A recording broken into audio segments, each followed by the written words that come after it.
महागणेशाय नमः। ओम महागणेशाय नमः। ओम महागणेशाय नमः। ओम महागणेशाय नमः। ओम महागणेशाय नमः। ओम महागणेशाय नमः। ओम महागणेशाय नमः।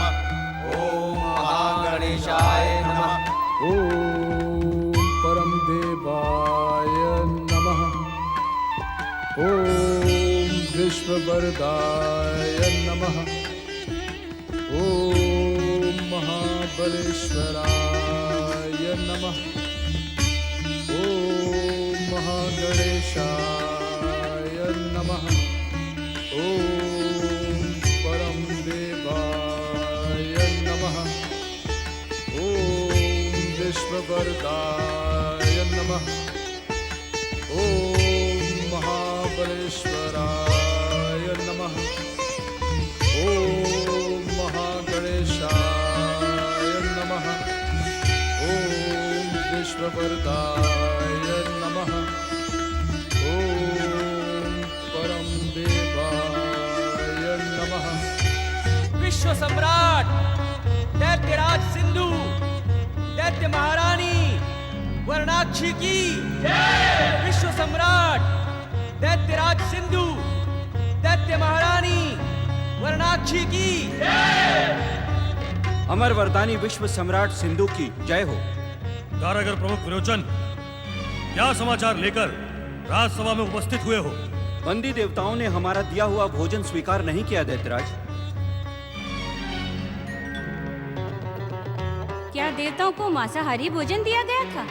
नहीं दैत्य महारानी, बंदी देवताओं और अतिथि श्री हरि विष्णु को नियमित शाकाहारी भोजन ही दिया जाता है। तो देवताओं को भोजन अस्वीकार करने का कारण?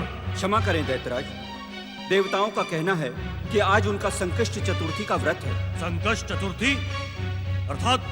ये तो मैं नहीं जानता दैत्यराज, किंतु देवता आज प्रातः से ही श्री महागणेश की आराधना कर रहे हैं। महागणेश की आराधना, वो भी हमारे महल में? असंभव। ये हमारे विरुद्ध दुष्ट देवताओं का षड्यंत्र है। हम अपने राजमहल में महागणेश आराधना की अनुमति नहीं दे सकते, कदापि नहीं दे सकते। हम अपनी वरदानी शक्ति से इसी समय दुष्ट देवताओं को दंडित करेंगे। कारागृह का द्वार खोलो।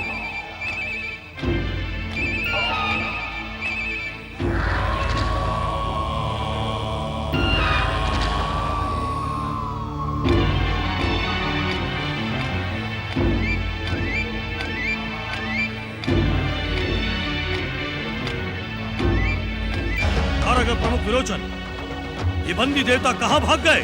क्षमा करें दैत्य सम्राट, बंदी देवताओं का स्वर हमें स्पष्ट सुनाई पड़ रहा है। जब मेरे अम्रास्त्र से इन दुष्ट देवताओं की दिव्य शक्तियां नष्ट हो गई थीं, फिर वे अदृश्य कैसे हो गए? क्या इन दुष्ट देवताओं से भेंट करने कोई देव गुप्तचर आया था?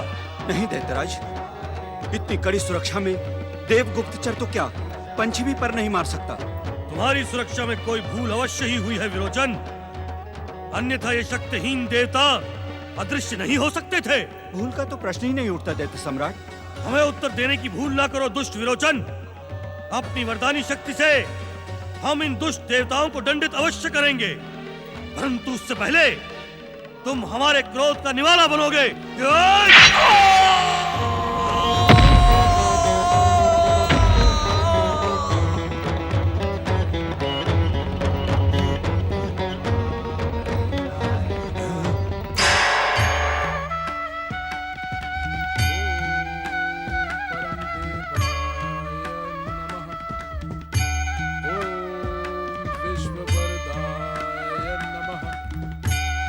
ओम महागणेशाय नमः। परम देवाय नमः। परमदेव श्री महागणेश की आराधना के स्वर सुनकर ऐसा प्रतीत होता है स्वामी कि अब संसार को दैत्यों के अत्याचारों से मुक्ति मिलेगी। मिलेगी तो अवश्य देवी, परंतु तुम्हारे पुत्र मयूरेश्वर की इच्छा के पश्चात ही। माताश्री, पिताश्री, परम देव श्री महागणेश की आराधना का प्रभाव होने में कुछ समय तो लगेगा ही ना। कुछ समय तो अवश्य लगेगा वत्स, परंतु वो समय अधिक दूर हो ऐसा तो प्रतीत नहीं होता। आप इतनी रहस्यमय भाषा क्यों बोल रहे हैं स्वामी? स्पष्ट कहें, मयूरेश्वर को क्या करना होगा? माताश्री, मुझे पिताश्री के संकेत का ज्ञान है, परंतु समय अभी दूर है, उसे समीप आने दीजिए, फिर मैं एक क्षण का भी विलंब नहीं करूं।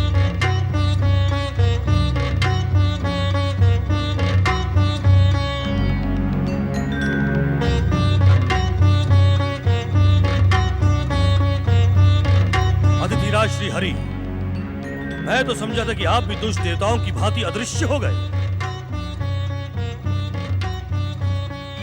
तुम्हारी अनुमति के बिना मैं अदृश्य कैसे हो सकता हूं दैत्यराज?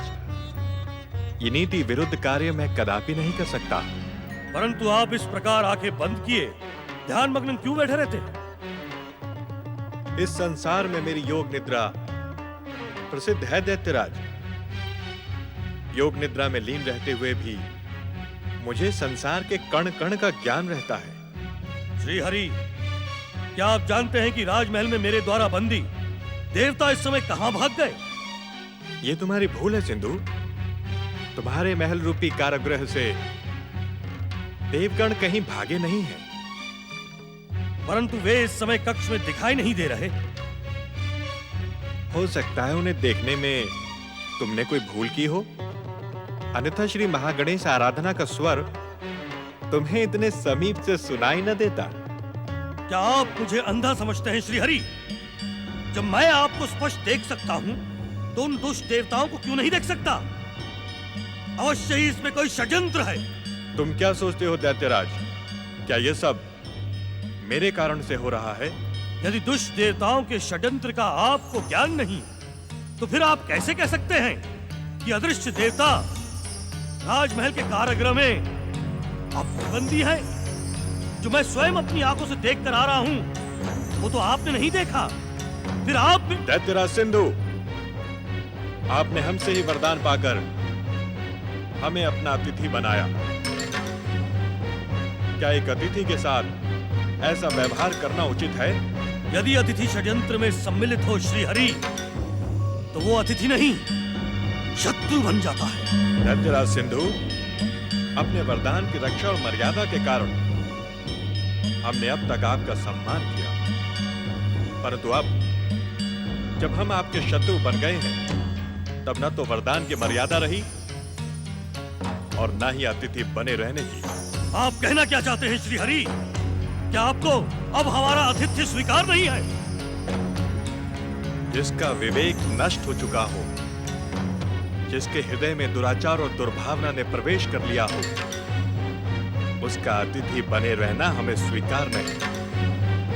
जहां तक देवताओं के अदृश्य होने के रहस्य का प्रश्न है तो वो हम अपनी योग निद्रा में लीन होकर दिव्य दृष्टि से देख रहे थे। आपने हमारे साथ छल किया है, दैत्यराज सिंधु के साथ छल किया है श्री हरि। दैत्य गुरु शुक्राचार्य ने सत्य कहा था, आप छलिया थे, छलिया है, परंतु मैं आपको छलिया नहीं रहने दूंगा। मैं अपनी वरदानी शक्ति से आपके वैकुंठ पर आक्रमण करके इस छल का आपसे भयानक प्रतिशोध लूंगा। क्या हुआ स्वामी? हमारे साथ भयानक छल हुआ है महारानी। छल? कैसा छल? किसने किया आपके साथ छल? अपनी ही भूल के कारण हम छल लिए गए महारानी। दैत्य गुरु शुक्राचार्य ने तो हमें पहले ही छलिया विष्णु से सावधान रहने का परामर्श दिया था, परंतु तब हमने उनकी बात नहीं सुनी थी। जो अपने गुरु की बात नहीं मानता उसे भविष्य में संकटों का सामना करना ही पड़ता है। आपने दैत्य गुरु शुक्राचार्य के परामर्श को न मानकर भयानक भूल की है स्वामी। मेरी भूल और दोष देखने का दुस्साहस ना करो महारानी।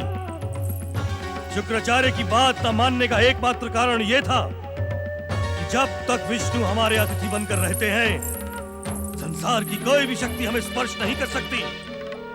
परंतु अब देवताओं की महागणेश आराधना अवश्य सफल होगी। और आप स्वामी, आप क्या तुम हमारी शत्रु बनना चाहती हो?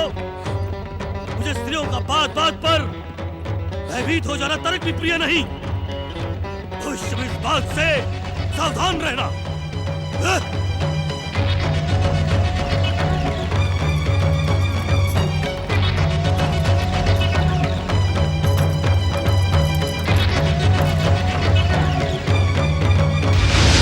गौरीपुत्र श्री गणेश ने कहा था कि स्वामी को कोई कष्ट नहीं पहुंचेगा।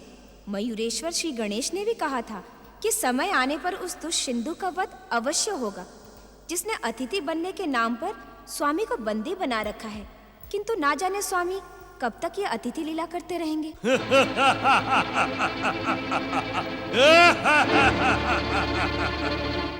अब तुम्हारे स्वामी हमारी अतिथि लीला छोड़कर महल से अदृश्य हो गए हैं। देवी लक्ष्मी, उन्होंने हमारे साथ भयंकर छल किया है, देवताओं को हमारे विरुद्ध षड्यंत्र के लिए उकसाया है। अब मैं उसके साथ वैकुंठ लोक का भी सर्वनाश कर दूंगा। सावधान सिंधु, ये वैकुंठ लोक का पावन क्षेत्र है, यहाँ से चला जा, अन्यथा तू अधिक समय तक जीवित नहीं रहेगा। तुम क्यों भयभीत होती हो सुंदरी? अब मैं तुम्हारे सामने ही वैकुंठ लोक का सर्वनाश करूंगा। तुम्हें अपने साथ ले जाऊंगा, अपनी रानी बनाऊंगा। देखो मेरी अमर वरदानी शक्ति को, अमरास प्रकट हो।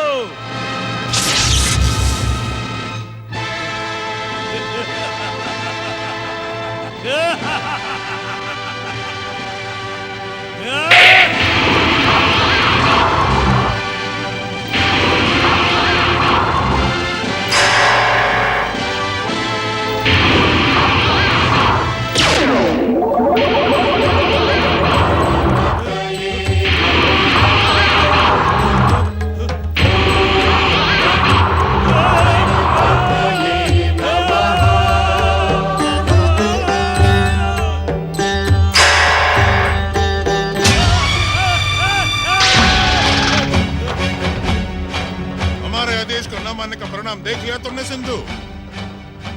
अब जब तुमने विष्णु के विरुद्ध शत्रुता कर ही ली है, तो समस्त दैविक और शुभ शक्ति अब तुम्हारे विरुद्ध हो गई है। ये आप क्या कह रहे हैं? मेरे कथन पर संदेह ना कर सिंधु। अब भयभीत होने का समय नहीं है। तूने शुभ शक्तियों को ललकारा है, अब अपनी दैत्य शक्ति को समेटकर शुभ शक्तियों पर टूट पड़ो। अब मैं आपकी ही आज्ञा का पालन करूंगा। मुझे अपनी भूल पर पश्चाताप है, परंतु एक बात मेरी समझ में नहीं आई दैत्य गुरु। और क्या समझना शेष रह गया है? मेरे ही अमरास्त्र ने पलटकर मुझ पर प्रहार क्यों किया? दैत्य, क्या आप मेरे अस्त्र शस्त्र मुझ पर ही प्रहार करेंगे? हम तुमसे कह चुके हैं सिंधु, छलिया विष्णु के कारण अब संसार की सभी शक्तियां तुम्हारे विरुद्ध हो गई हैं। परंतु मेरे आराध्य और वरदानदाता सूर्यदेव तो मेरे विरुद्ध नहीं हो सकते। तुम्हारे आराध्य सूर्यदेव भी विष्णु के सहायक और सूर्य नारायण हैं। उन्होंने गुप्त रूप से तुम्हारे वरदान की शक्ति को निर्बल कर दिया है। अब तुम्हें अपने स्वयं की दैत्य शक्ति को प्रकट करके पृथ्वी और स्वर्ग पर आतंक का साम्राज्य स्थापित करना होगा। आतंक का साम्राज्य? हाँ सिंधु, राजनीति में सफलता के दो ही साधन होते हैं, पहला लोकतंत्र और दूसरा एक तंत्र।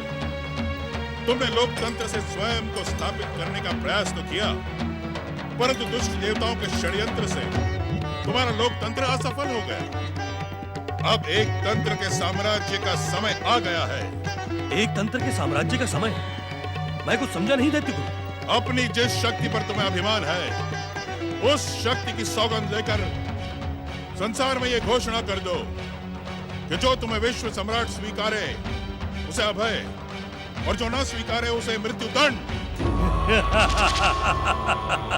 जो आज्ञा दैत्य गुरु।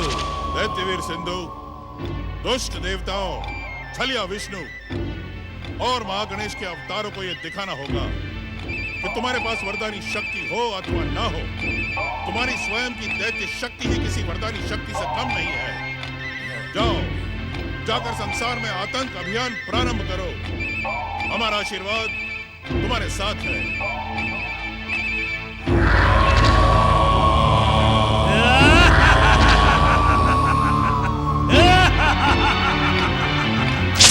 प्रभु, ये कैसी लीला है? सिंधु महल से अदृश्य हुए आपको एक लंबा समय बीत चुका है, परंतु आप अब तक मेरे समीप नहीं आए।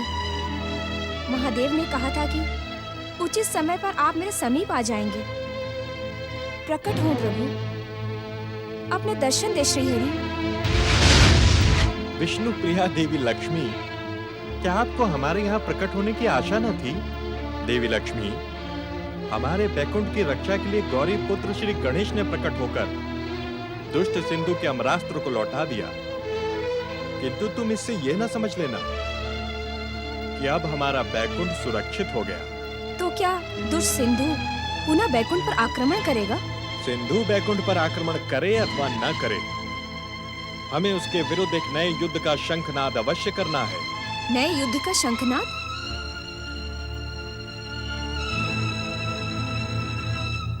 प्रणाम प्रभु श्रीहरि। प्रणाम माता लक्ष्मी। सूर्यदेव, एक दुष्ट दैत्य को वरदान देने का परिणाम आप देख ही रहे हैं। मैं नियंता के बनाए विधान के कारण दुष्ट सिंधु को वरदान देने के लिए विवश था श्रीहरि। मैं विवश था। अब आपकी विवशता समाप्त हो चुकी है सूर्यदेव।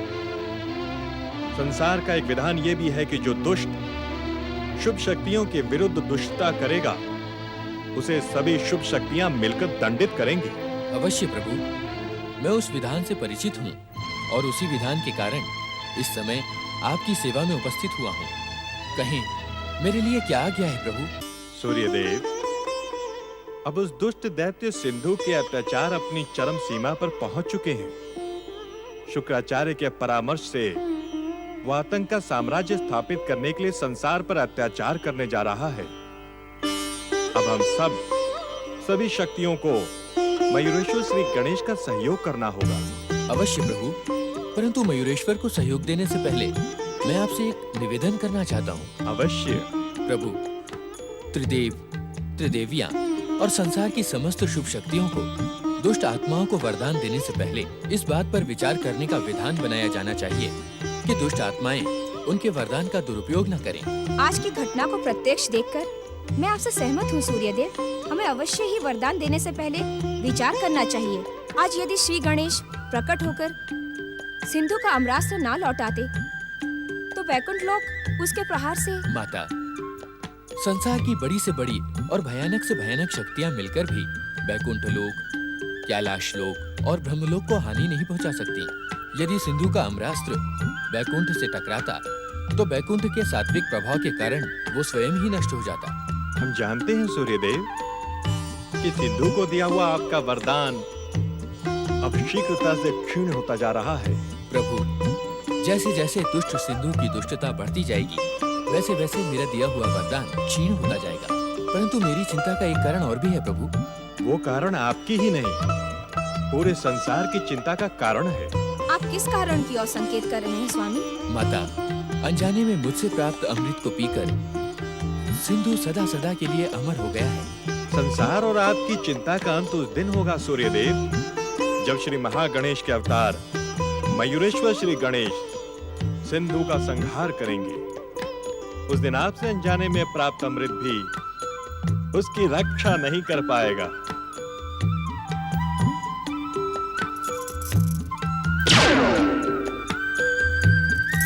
देवी लक्ष्मी, अब संसार को सिंधु के अंत का साक्षी बनना है। आइए हम दोनों भी शेष शैया पर विराजमान होकर सिंधु के दुष्टता का अंत देखें। अवश्य स्वामी। वरदानी दैत्यराज सिंधु की दैत्य शक्तियां जागृत हो, दैत्य सेना प्रकट हो। उग्रपुत्र, वरदानी सिंधु दैत्य की वरदानी शक्तियां प्रकट हो, दैत्य सेना प्रकट हो। विश्व सम्राट अमर वरदानी दैत्यराज सिंधु की। दैत्य गुरु शुक्राचार्य, आपने सत्य कहा था। हमारी वरदानी और दिव्य दैत्य शक्तियां भले ही क्षीण हो गई हों, परंतु वो नष्ट नहीं हुई है। दैत्य गुरु, अब हम अपनी इसी दानवीय शक्ति से महागणेश की सृष्टि में आतंक मचा देंगे। स्वर्ग, पृथ्वी, ब्रह्मलोक, वैकुंठ लोक और कैलाश लोक, कोई भी दैव स्थान हमारे घातक प्रहारों से सुरक्षित नहीं बचेगा।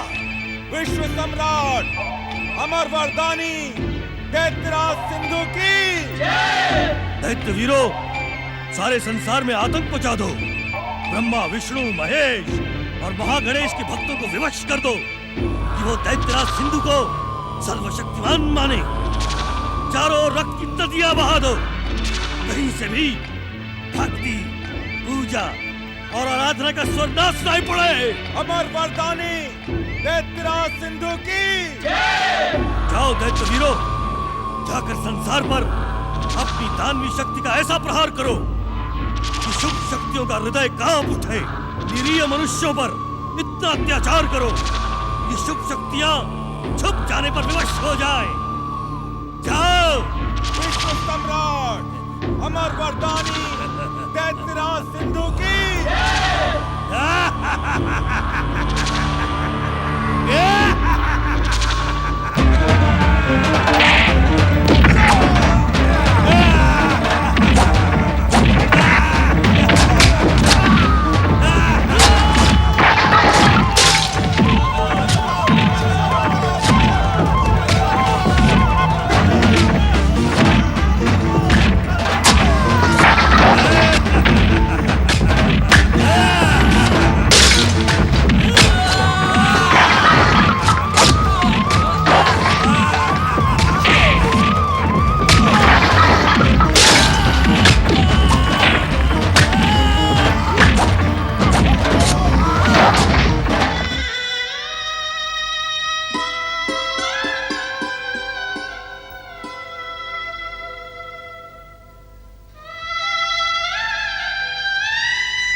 अमरास्त्र प्रकट हो।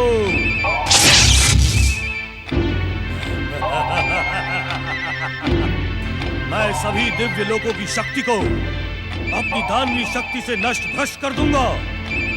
सावधान मयूरेश्वर, अब तेरी मेरे अमरास्त्र से कोई रक्षा नहीं कर सकता। मेरे दिव्य शस्त्र अमरास्त्र, जाओ सबसे पहले कैलाश को नष्ट भ्रष्ट कर दो। उसके बाद इस मयूरेश्वर का अंत करके ब्रह्मलोक और वैकुंठ लोक को भी नष्ट भ्रष्ट कर दो।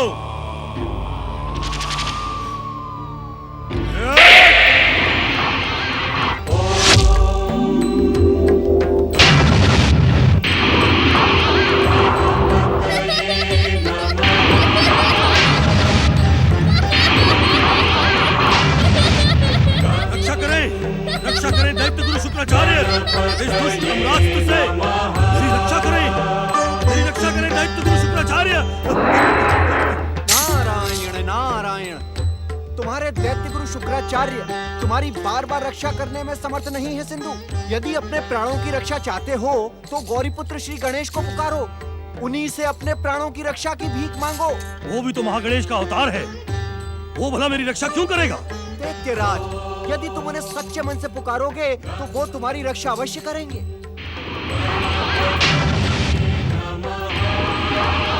गौरीपुत्र श्री गणेश को पुकारो मूर्ख, अन्यथा व्यर्थ में ही मारे जाओगे।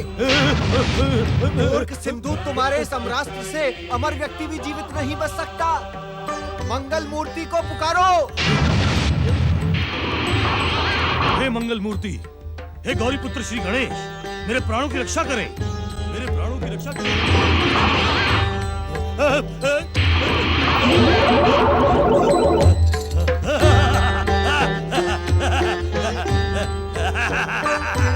सच्चे हृदय से प्रार्थना करने वाले पर कृपा करना हमारा कर्तव्य है सिंधु।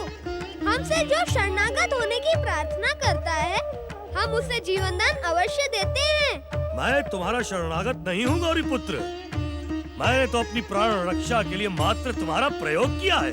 तुम्हारा यह प्रयोग और देवर्षि का परामर्श इसीलिए भी था सिंधु कि तुम्हारा संहार अमरास्त्र द्वारा नहीं अपितु प्रिय मयूरेश्वर के हाथों ही होना है। अब तुम्हारे पापों का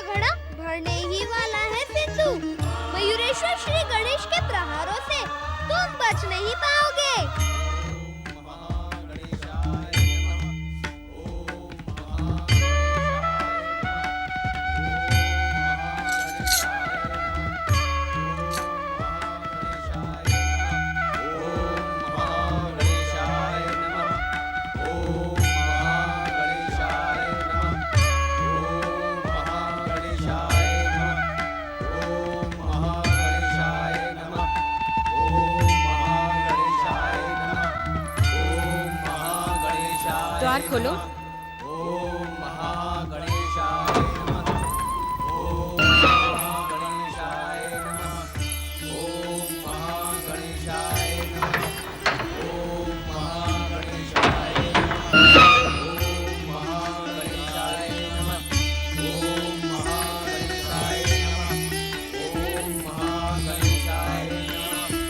ओम महागणेशाय नमः।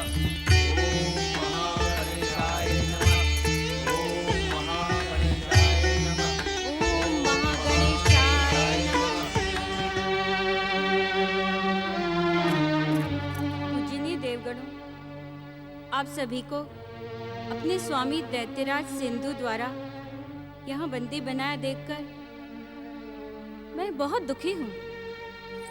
उनके इन्हीं पापों के कारण आज उनका जीवन संकटों से घिर चुका है। देवी वरुणाक्षी, अन्याय और अत्याचार को संसार की शुभ शक्तियां कभी क्षमा नहीं करती। परंतु भक्ति, पूजा और आराधना के प्रभाव से भयानक दुष्कर्म भी पुण्यों में बदल जाते हैं। इसीलिए तो मैं श्री महागणेश की शरण में आई हूँ। मेरी ओर से आप सभी श्री गणेश से प्रार्थना करें कि वे मेरे स्वामी की दुष्टता और अपराधों को क्षमा करें और उन्हें जीवन दान दें। अवश्य देवी, शरण में आने वाले को परमदेव श्री महागणेश कभी निराश नहीं करते। आप भी हमारे साथ परमदेव श्री महागणेश की आराधना करें।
गौरीपुत्र श्री गणेश की जय।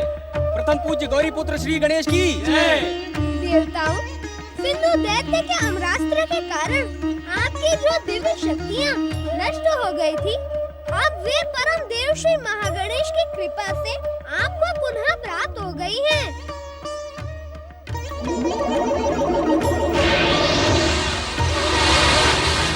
गौरीपुत्र श्री गणेश की जय। विघ्नहर्ता गौरीपुत्र श्री गणेश की जय। विघ्नहर्ता गौरीपुत्र श्री गणेश की जय। विघ्नहर्ता गौरीपुत्र श्री गणेश की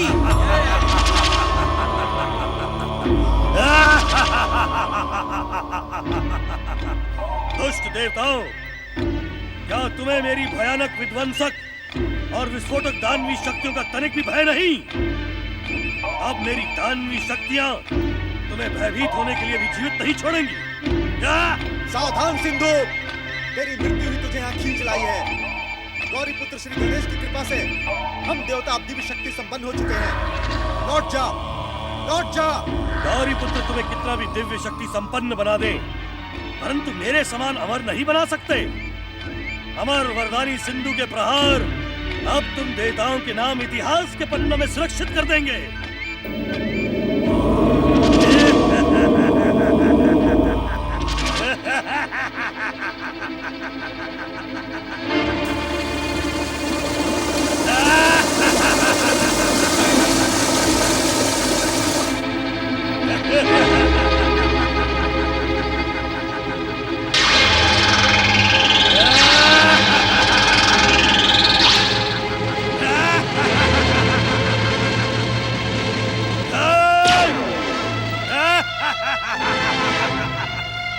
अमर वरदानी सिंधु की दानवी शक्तियां देवताओं और शुभ शक्तियों को कलंकित कर देंगी। अब मेरा प्रहार किसी को भी जीवित नहीं छोड़ेगा। सावधान मयूरेश्वर, अब मैं तेरा अंत करने कैलाश आ रहा हूं।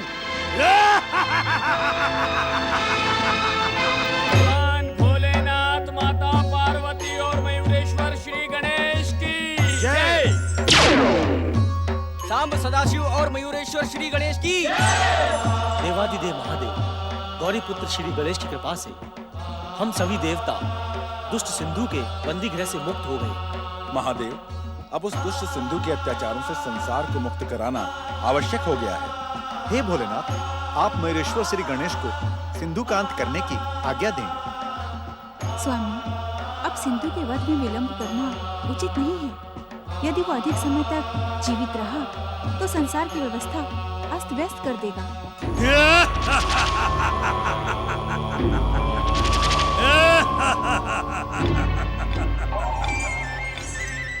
इस संसार की व्यवस्था को अस्त व्यस्त होने से अब केवल सर्वशक्तिमान सिंधु ही बचा सकता है, क्योंकि अब इस संसार में सर्वशक्तिमान सिंधु का राज्य स्थापित हो गया है। महागणेश, त्रिदेव और त्रिदेवियों की भक्ति करने वाले अनेक भक्तों ने सिंधु के भय और अत्याचार से भयभीत होकर दैत्य धर्म को अपना लिया है।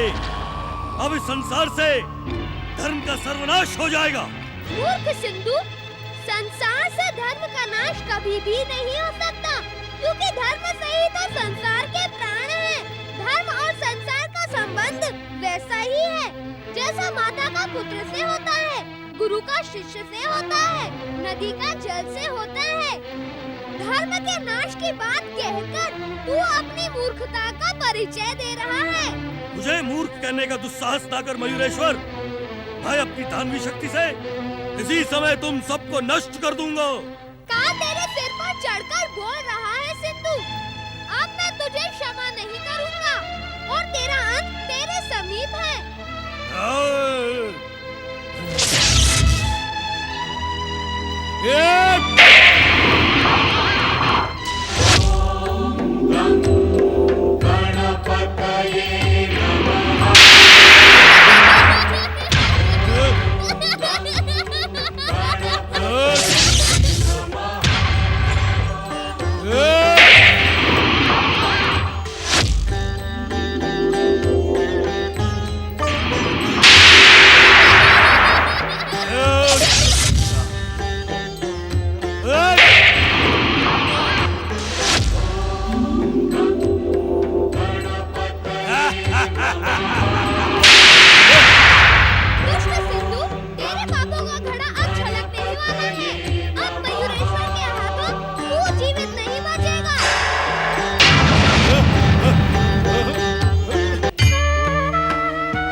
मंगल मूर्ति गौरी पुत्र, आपका स्नेह आशीर्वाद पाकर मेरा जीवन धन्य हो गया। आपका कल्याण हो, परंतु भविष्य में सावधान रहिएगा। अभिमान और अहंकार का परिणाम कभी सुखद नहीं होता। परम देव श्री महागणेश की कृपा से अब आप सभी दिव्य लोकों में प्रवेश कर सकते हैं।